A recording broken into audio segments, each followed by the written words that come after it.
So we're going to talk about two variable inequalities. And in particular, we're going to solve linear systems of inequalities in two variables. In this example, we're going to solve the linear inequality 4x plus 3y is less than 12. It looks like a linear equation, but instead of having an equal sign, we have an inequality, a less than. So it's a linear inequality instead of a linear equation.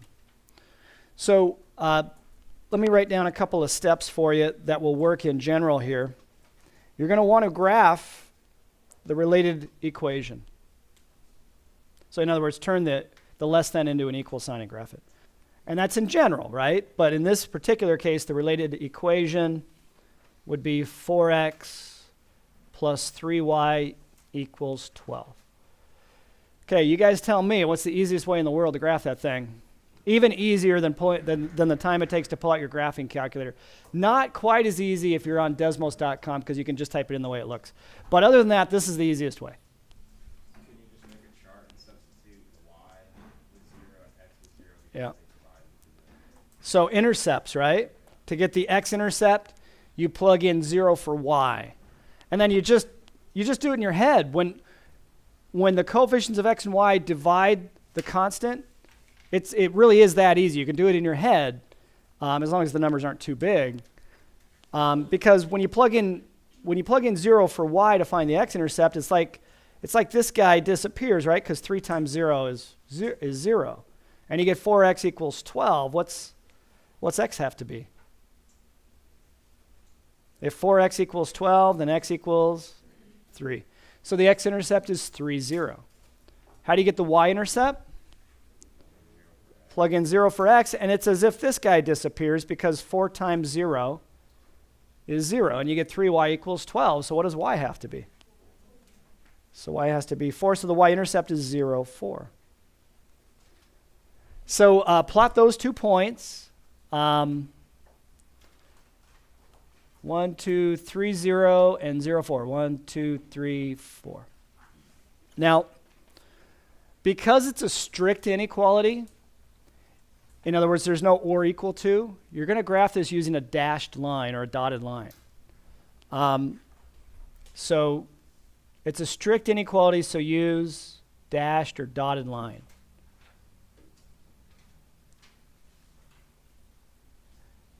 Okay, and then I'll erase a little bit. So that's what I mean by a dashed line, right? If you could just eyeball it and draw it by hand too. You don't really need a ruler. And then I actually erased my intercept there, so I'll put that back in. Okay, now that's not the answer. In fact, there's no part of the answer that is graphed yet because the line is not included in the inequality because it's a strict inequality. The points on the line, not included. And let me just back up for a second. If you think about it, we're looking for ordered pair solutions to this, right? We're looking for points. So the points that make up the line actually solve or are solutions to the related equation, right? But because of the strict inequality, the points on the line don't actually satisfy the inequality. They make it a true statement 12 equals 12, right? But not 12 is less than 12. So technically it's not a true statement if you just think in terms of the less than, if you plug in any point on the line.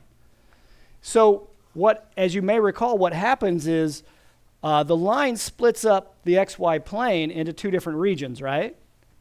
And the points on one side of the line will satisfy the inequality. The points on the other side of the line won't. So what we do is we use test points to determine the solution region. So the line splits the graph up or the plane up into 2 regions, region 1 and region 2, if you like. So either all the points from region 1 or all the points from region 2, but not both, will satisfy the inequality. What would be a good test point?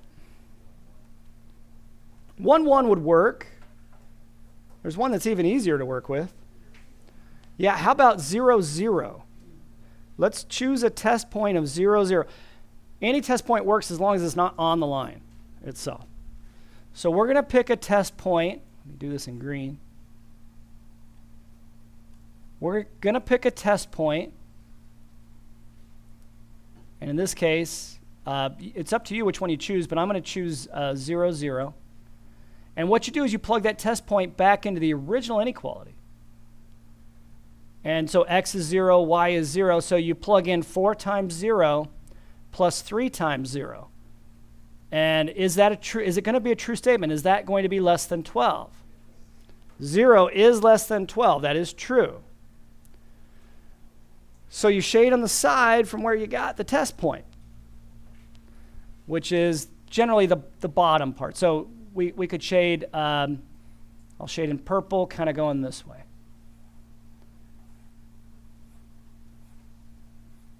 And it keeps going because the line keeps going, doesn't it?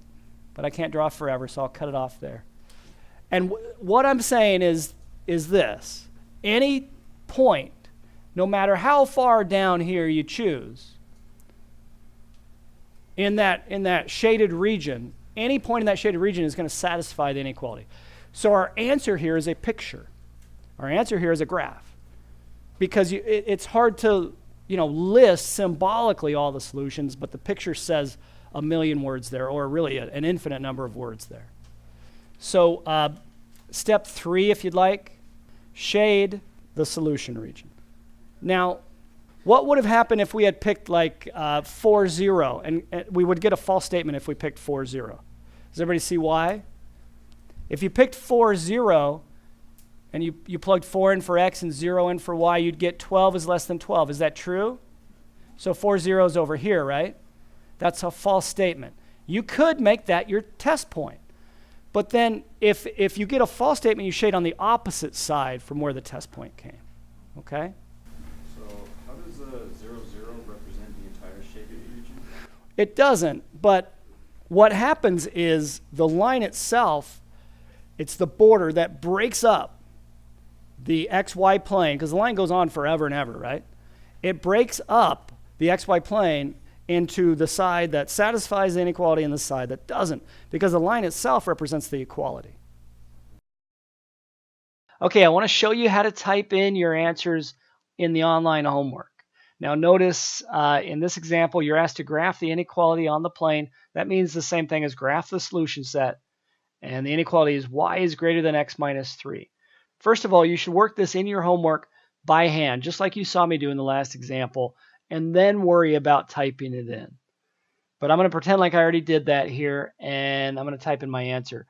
This is too small. I'm going to click to enlarge the graph, and then I'm going to click on the line tool, because I'm going to graph the equality y equals x minus 3.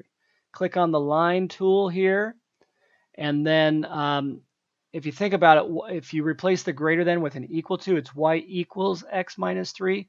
The y-intercept is 0, negative 3. And the slope is 1. So you're going to go up 1, over 1 to get to another point on the line. But it is a strict inequality. Y is greater than x minus 3. You need to make this line dotted because it's not included in the solution set. So hit the dotted or dashed line over here in the menu. And then you need to shade above the line. How do I know that? Well, in the next example, I'm going to show you there is a shortcut when it's solved for y. When it's greater than, you shade above, basically is what the shortcut says. And I'll say more about that in the next example. But to shade up here above the line, click on the paint bucket. Go over above the line, anywhere above the line, and just click. And you've highlighted your solution region, and you have to save that before you can check your answer. Check your answer, and it says good job. So that's it.